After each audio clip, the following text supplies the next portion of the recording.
Hello students. Next let us look at another important topic, open kinematic chain and closed kinematic chain. For understanding this, first it is important to understand what is kinematic chain. Okay, what is a kinematic chain?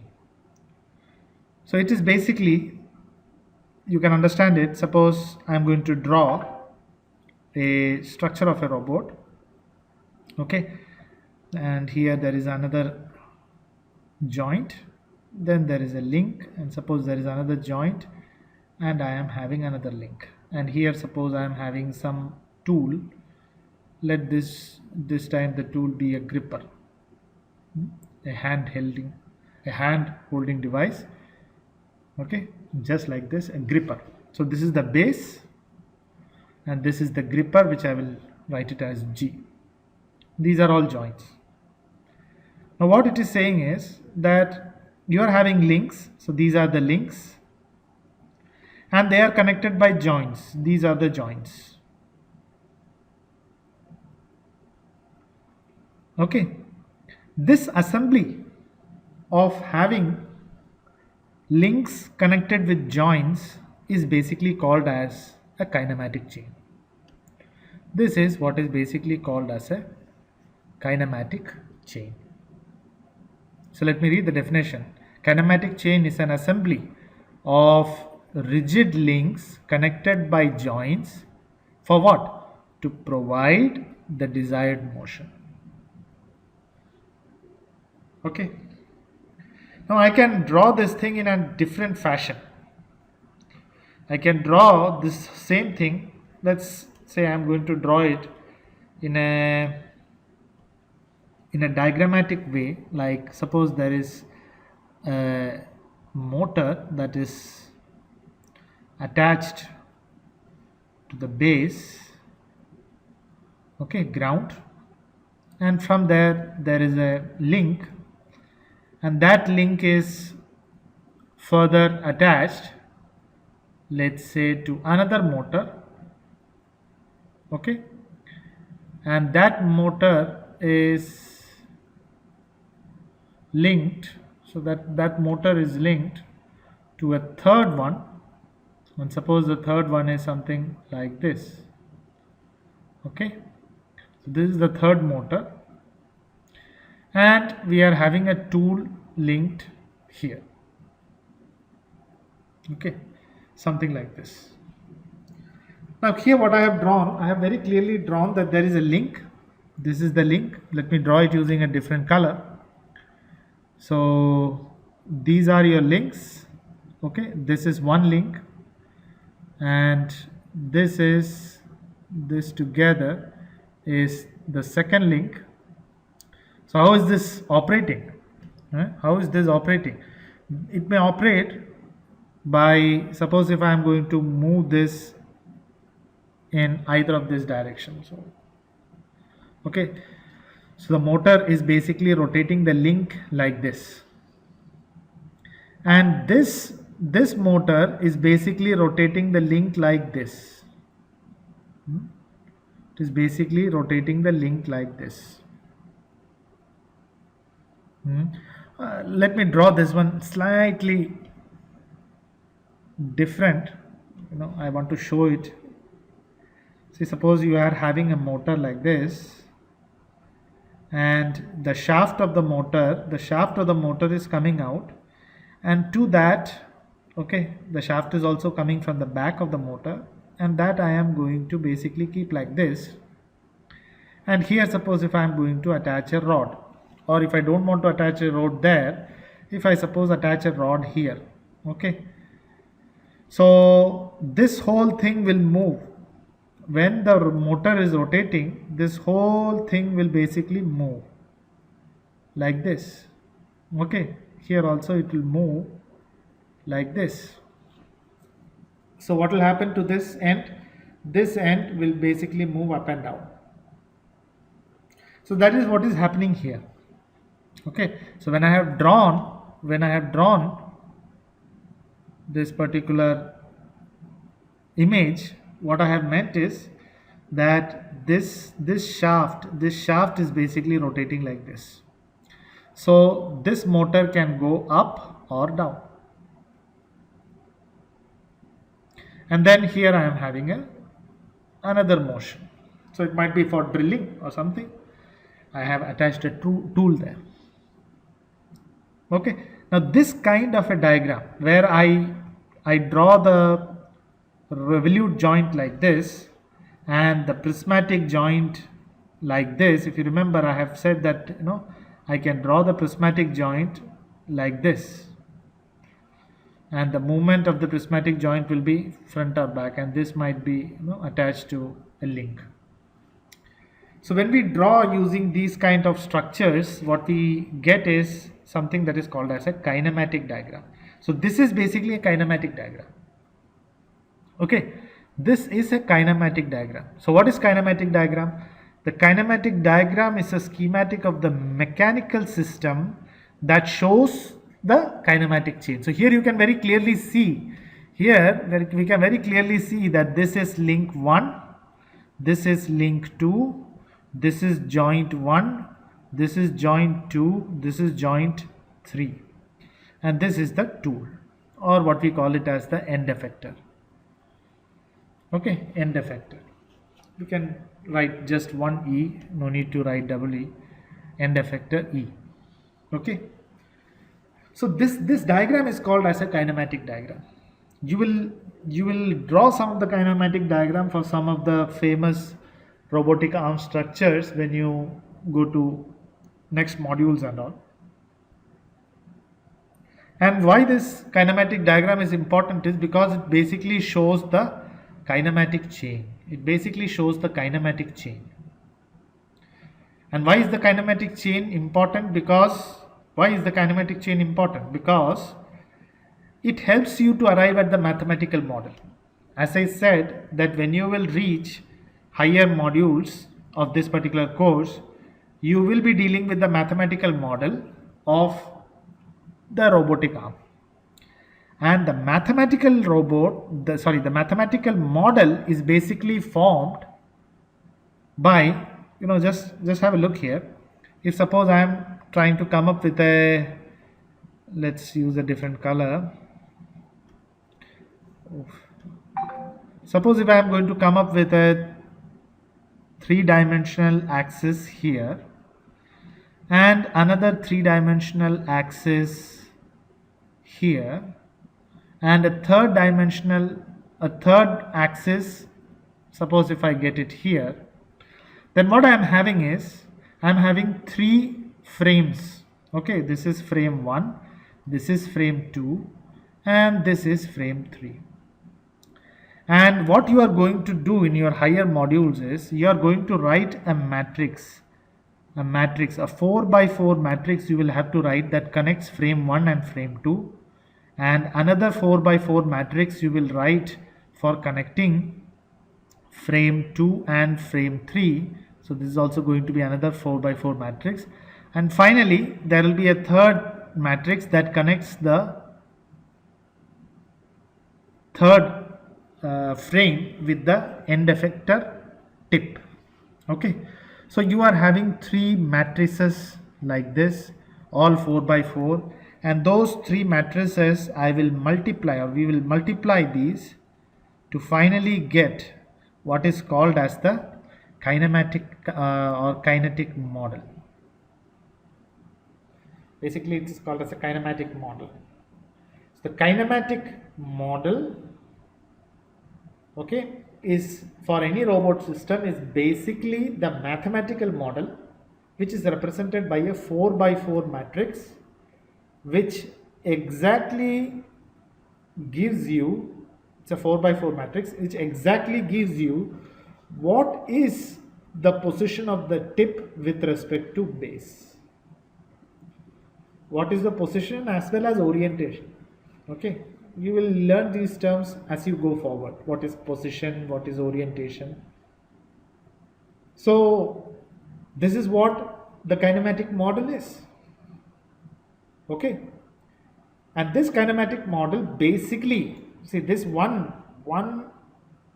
matrix, this one matrix will basically connect all the links and all the joints together. Okay, so the mathematical model of connection or joints between two links are termed as the kinematic pair. What is the kinematic pair? This is the kinematic pair between F1 F2. This is the kinematic pair between F2 F3.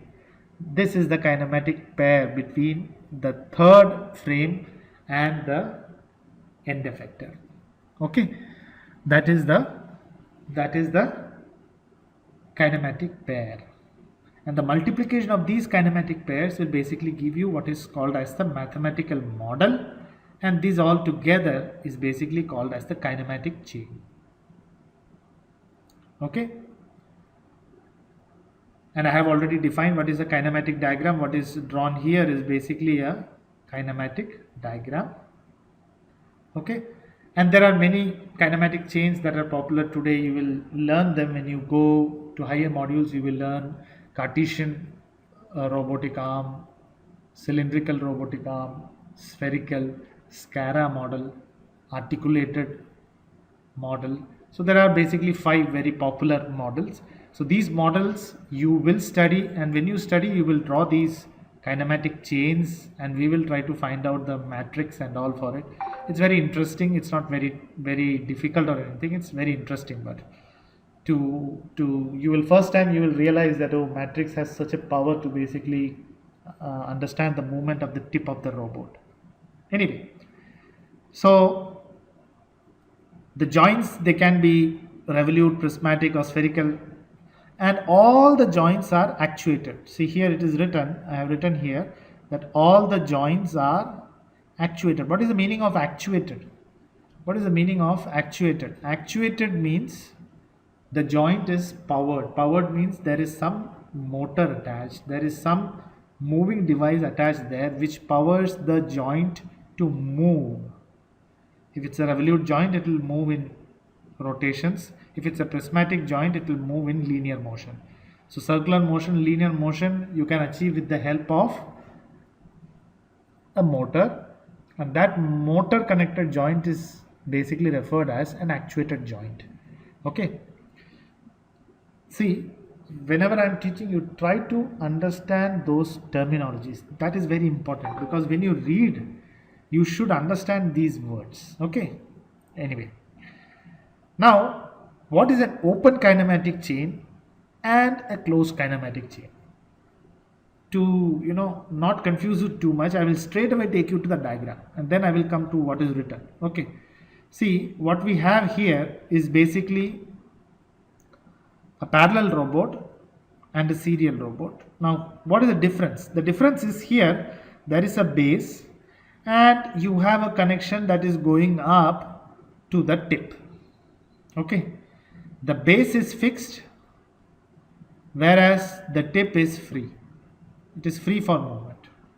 Okay, this kind of a kinematic setup is basically called as a open kinematic chain.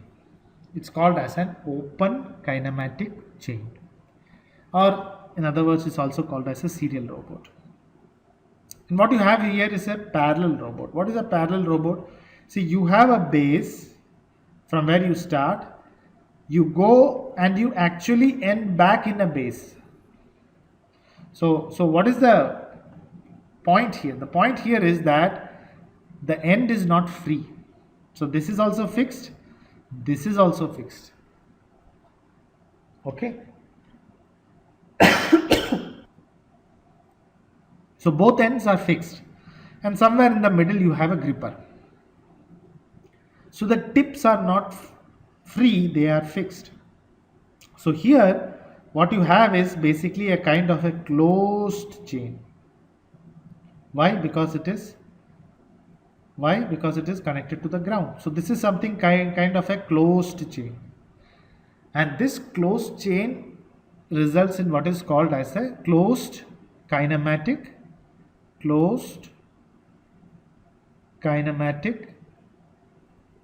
robot.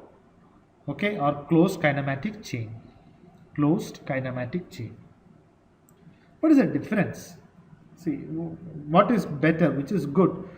See, generally a serial robot is very, very, what you can say, a very compact machine.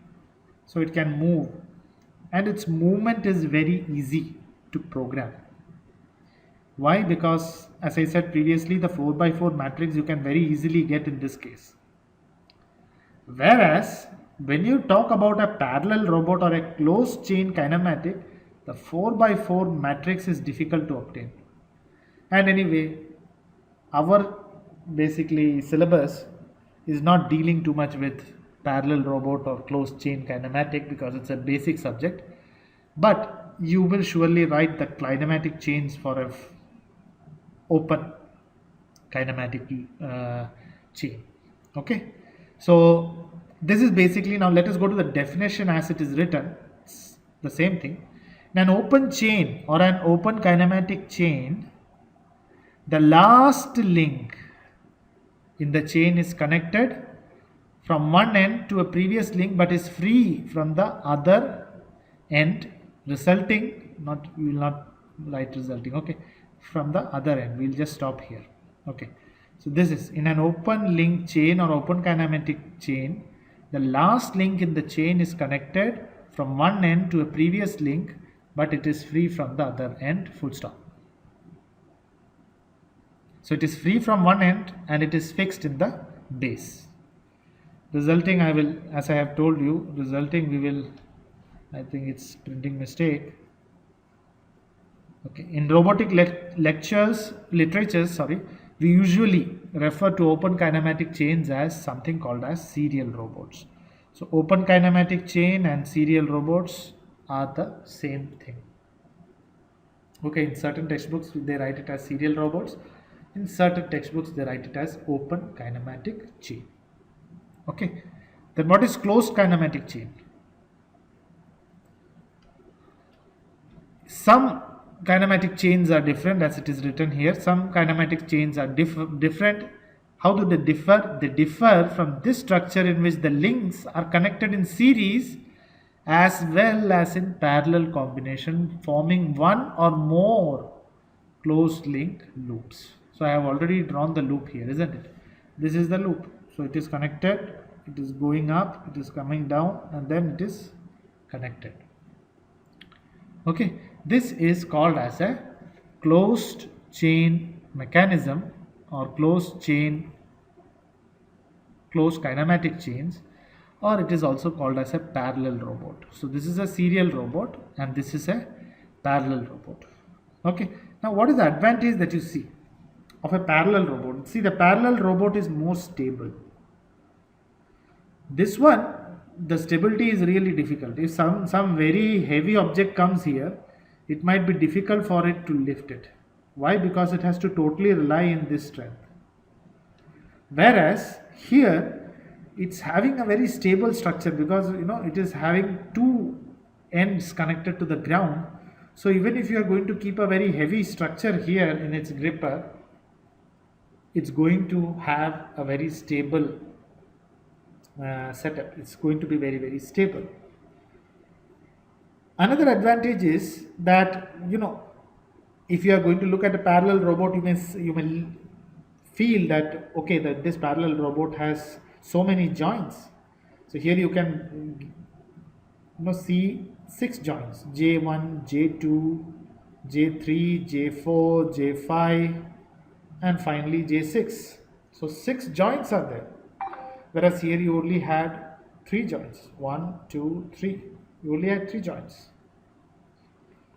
But don't be under the impression that all of these joints are actuated. Sometimes this may be actuated or this may not be actuated.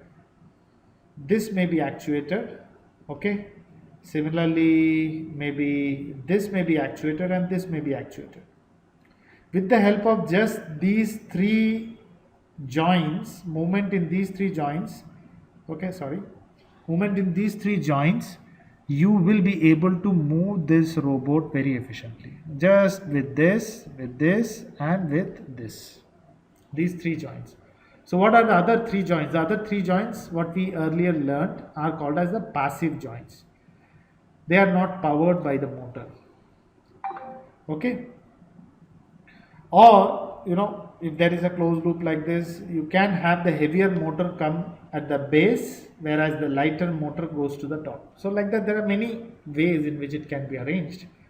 So in the top links, you can have slightly lighter weight, whereas you can lift heavier things. Okay. So that is the advantage of a parallel robot. It is more stable than a serial robot, but obviously size wise it's an issue. Okay. So the size here is big and here it's small, but here the weight is large and here the weight is also small. Okay, but the weight lifting capacity here is more and here it is less. So if we are going to take the rigidity to weight ratio, that means what is the weight of the robot and how much rigid it is, you will find that a serial robot is having a better rigidity to weight ratio. What is rigidity to weight ratio? See, whenever we are lifting something here, because of the weight of the load, the serial robot may not be as rigid. It may have a slight bend and all. Whereas in the case of a serial robot, it will remain. It will hold the shape of the robot. It will not bend very easily. So that is something called as the rigidity. So the rigidity is more, so the rigidity to weight ratio of a parallel robot will be more. So this is what is a parallel or what is called as a closed loop kinematic chain mechanism and an open loop, not open loop, and an open kinematic chain mechanism. Thank you.